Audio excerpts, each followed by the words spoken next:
Well, hello YouTube. Good morning. Here we are. We kind of joined the day already in progress. Been a little bit of a frustrating one already for me. And yeah, welcome to our vlog. So, here we go.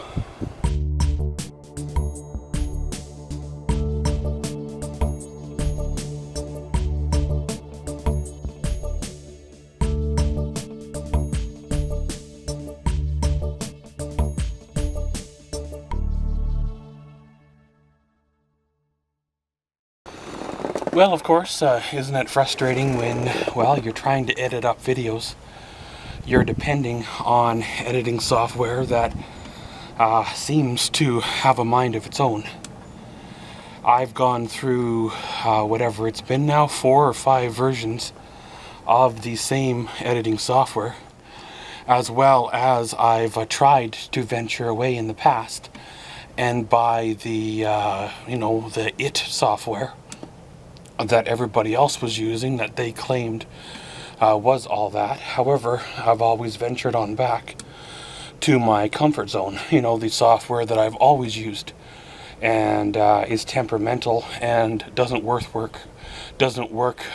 crap half the time, but the other half the time it works great and never gives me any trouble. Well, today I'm trying to edit up some footage and it wasn't working worth a hoot. It wasn't working at all. And I ended up getting frustrated and deinstalling it and then reinstalling it, and it wouldn't do nothing. It's almost like the creators of the software has engineered a countdown timer, and that when it reaches a certain countdown that it shuts itself off.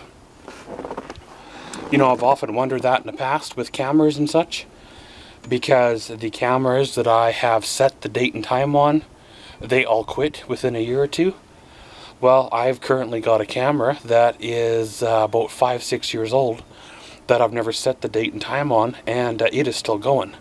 And I've even dropped it, kicked it, stepped on it, and dropped it in the fire pit, and it is still working. However, newer cameras that I set the date and time on, they've quit by now, and it's like, why do they build in a self-destruct button? Or can't you just let a guy use the software he wants to use until he gets the money or wants to buy the new version? I bought version 14 when I first started out in 2010 or so. Then I bought 15, and when it started to give me trouble, I blindly went out like a little sheep and I bought 16. Now 16 I ran the heck out of for a couple of seasons. Never did buy 17 or 18, just put up with the quirks. And I thought, well, let's do the software everybody else is buying, and I went out and bought another software that everybody else was bragging how great it was, and I just did not like that software at all. So I tucked that box away.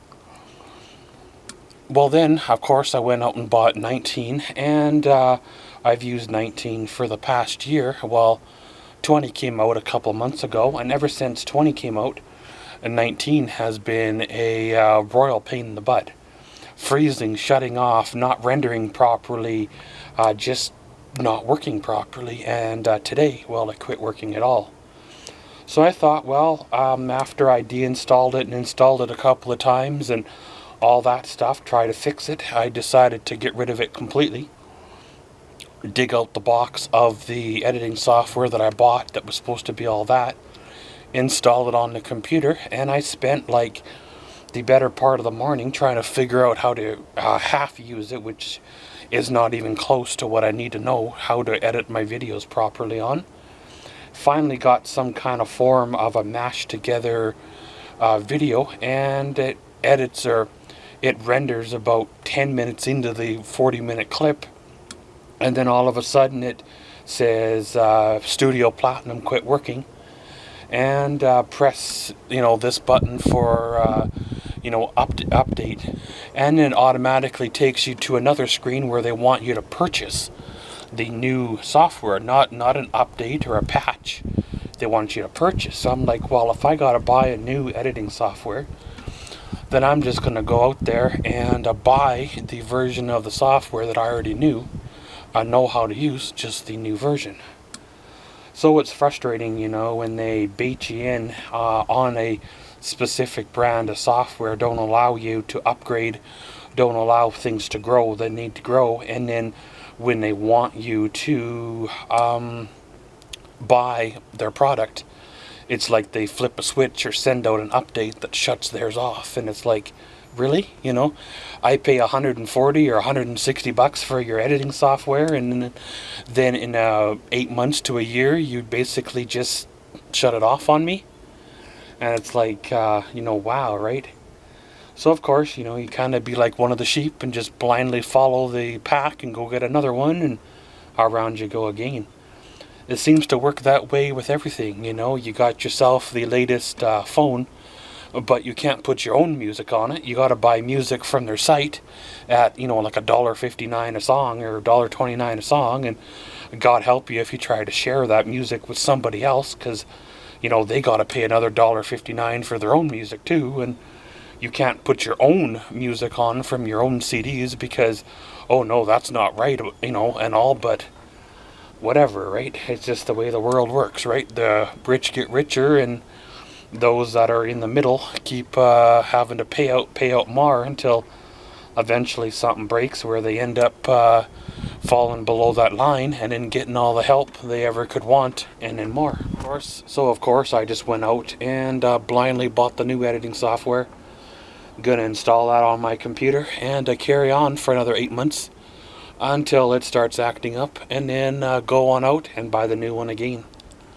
You know, I suppose whatever it is, 149 bucks or so every, you know, 8 to 10 months. When you average that out, it's not that much anyway when you consider, you know, the amount of videos I edit, the use I get out of it, and things like that. But it's just the frustrating aspect of it to pay that much for something and then be forced to buy the new version, which really doesn't change much at all, but, you know, might include 4K, which you'll never shoot in, and you know, might have this or that, which really you'll never use anyway. You know, someone needs to design a basic editing software that does basic functions, you know, speed up, slow down, transition titles, and really that's basically it.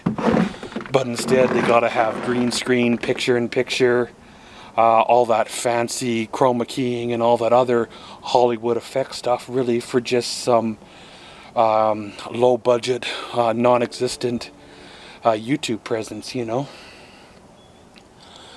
But pretty much enough of my little morning rant here. I'm gonna go back inside, calm on down, install the software, see if I bang my head on the keyboard some more, and then we'll try again. Here we are. Little bit of a closing update. That's right, you heard correctly. The weather is changing, as you can tell by the snow. Something, well, hopefully big is coming, because the way I'm feeling, if it's just a couple of flakes of snow, well, it's not worth it. Well, I installed the new editing software on the computer, got it working. Seems to be a little bit slower right now than version 19 was. That might be just the fact because it's new and not fully installed or caught up to itself yet, but I guess, you know, we'll see how that works out.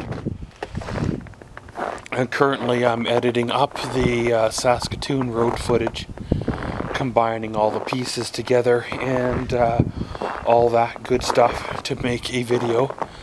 Once it is combined on render 1, then I'll add the video clips that are on this camera right now, and then make a final video. Of course, I got to do the same with the Edmonton one and get it up to the YouTube. I forget exactly where I am in my vlogs, but it'll all be fine and all work out. It's weird, the weather, how it affects you.